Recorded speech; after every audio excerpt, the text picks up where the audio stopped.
everyone, and welcome to my first video on my second channel. This channel is going to be very book related, as you can tell by the name of the channel. I recently set up a Bookstagram page on Instagram, and I've actually nearly got 200 followers in just under a week. I set it up I think just under a week ago, and I'm currently on I think 278 followers or something like that. I will actually leave a link to my Bookstagram in the description, so if you like this video and you want to see more of the books that I'm reading and my thoughts on them, then go and follow that.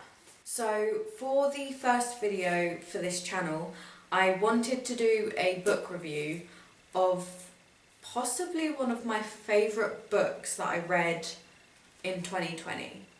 I didn't read too many books in 2020. I think I read, honestly, probably about 6 in the entire year,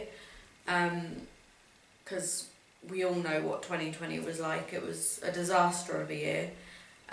This year though, I have really got back into the love of reading, and I actually read I think 9 or 10 books in January alone. So this year is a lot better of a year for my reading. So the book that I want to review in this video is The Silent Patient.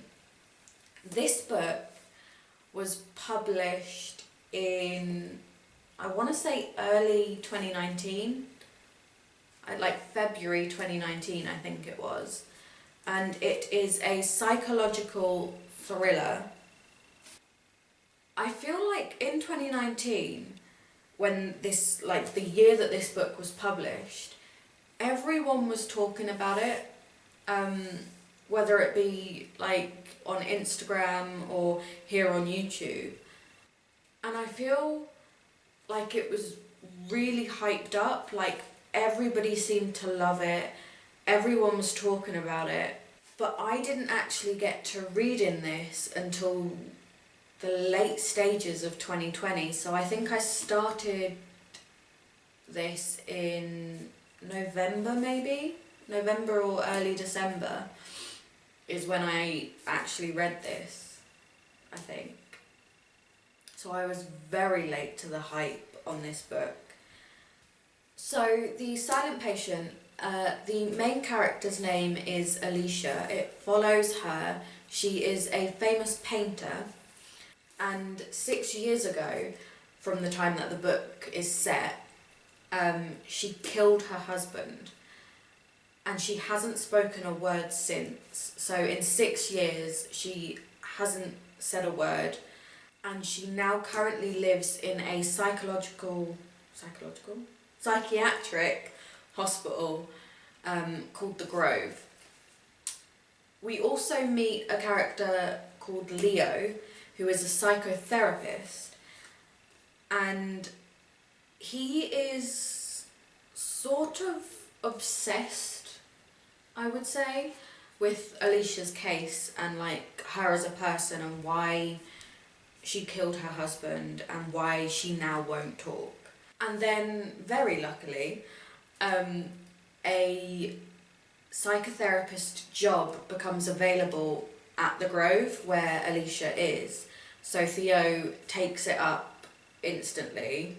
So he goes for the interview and basically gets the job on the spot. And the book is basically about him starting the job at the Grove and his relationship with Alicia, and basically him trying to get her to speak and say why she killed her husband. The chapters in the book flip between current day and Theo's perspective on things, so Theo's POV chapters, and then there is also chapters from Alicia's diary that are from 6 years ago, in the weeks leading up to the murder. One of the fun facts that I actually have about this book is there are talks of it being adapted into a film, and one of the producers that are rumoured to be producing it, Brad Pitt. So that's interesting. I do actually know why they would want to turn this book into a film, because I think it would work really well as a film, because it's quite fast paced, which in some ways doesn't actually work massively well in book form, because it tends to not give enough room for like story, because, or like backstory, or like depth in the book, because obviously it's fast paced. The writer is getting through the story and through storylines really quickly, which is very much the case in this book. It is such a fast paced book. I think I actually read this book in 2 or 3 days possibly, from the first time of picking it up. And that is literally because it's so fast paced. It makes it a page turner, like a real page turner. I would find myself reading and then telling myself that I'm gonna finish the chapter that I'm on and put it down for a little while and go and do something else. But then the chapter would end on like a cliffhanger, or like a massive event would happen between two characters, or something would happen to one of the characters, and then I would just tell myself, okay, I'm just going to read another chapter then, because I want to know what happens. And that happens so much in this book at the end of chapters that it literally makes you not want to put it down. Although I think it's quite fast paced, that doesn't mean that we don't learn a lot about the characters. I feel like we do. I feel like there's enough information about the characters and they're described really well, and it makes you kind of tune into the characters, especially with the point of view of Theo. I feel like with his chapters you get to know him quite well. So yeah, even though it's quite fast paced, it's still written really well and the characters are great. The Silent Patient is actually Alex's debut novel. I'm not even going to try and pronounce his surname, so I'm just going to call him Alex for the sake of this video. So yeah, this is his first book, and I think that it's honestly the perfect first book, because it really lets the reader know what the author's writing style is. So I think it's the perfect first book for a reader to know whether they're going to like this author or not, and whether they're going to want to buy future books from him. When I finished reading this, I actually looked at the reviews on it on Goodreads, and although, like I said at the start of this video, it was all the rage in 2019 when it first came out. It was literally everywhere. Everyone was talking about it and how good it was. It actually has mixed reviews on Goodreads, and I feel like that's because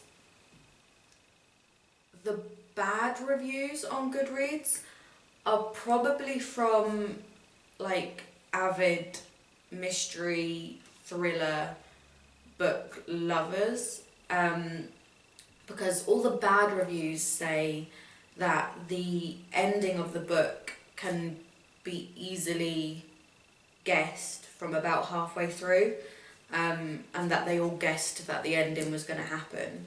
But then the other half of the reviews say that it was an amazing twist and that they didn't see it coming and that it's written really well. And I'd agree with the second half of reviewers. I would agree that that you can't tell the ending's what's gonna happen at the end, and that it is written really well. But I actually lent this book to my fiance's mum after I read it, and once she'd read it, she actually said that she guessed the ending was going to happen, and she absolutely loves her mystery thriller books. Obviously, everyone is allowed a different opinion, but I'm not quite sure what the truest review on this book would be. My personal opinion is that it's written really well. The twists in it, because there's more than one twist in it, like there's twists throughout the book, they're all done really well, they're all revealed really well. I personally didn't see any of them coming, so when I read them I was like genuinely really shocked. But if you are a lover of thriller books, and if you are the type of person that likes to try and figure out a book before it's told to you, maybe this isn't the book for you. If you're new to thrillers, however, this is an amazing first thriller, I would say, or mystery sort of genre book. Although I didn't see a lot of the twists come in, a few of them I did, because I won't lie, a few of them are kind of your typical cliched twists in a book of this genre. But that's not a bad thing, especially because it's Alex's debut novel. I feel like there was bound to be a few cliches in there,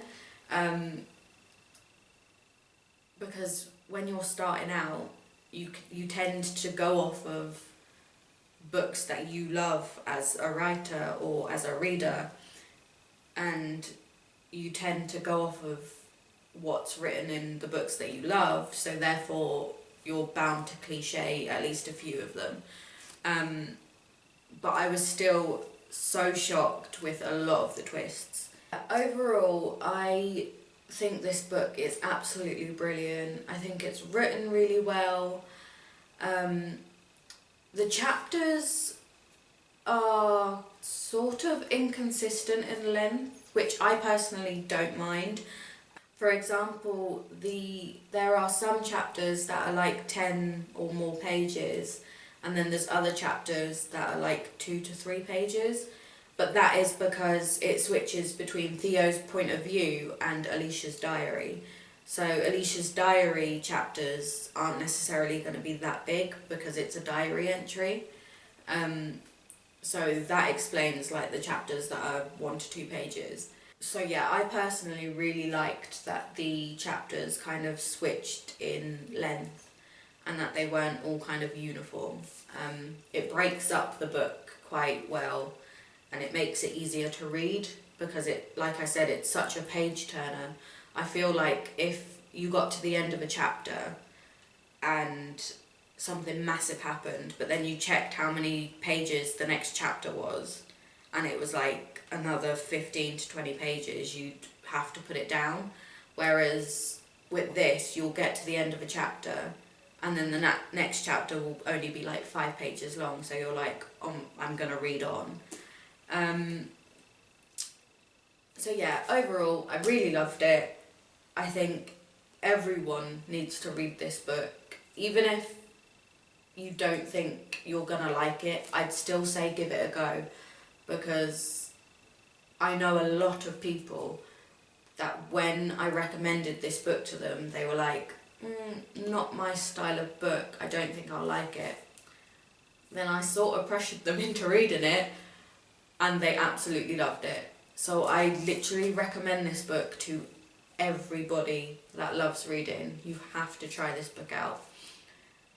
Out of 10, I'd give it an 8, probably, because there could be a bit more depth to the story, like I said earlier on. And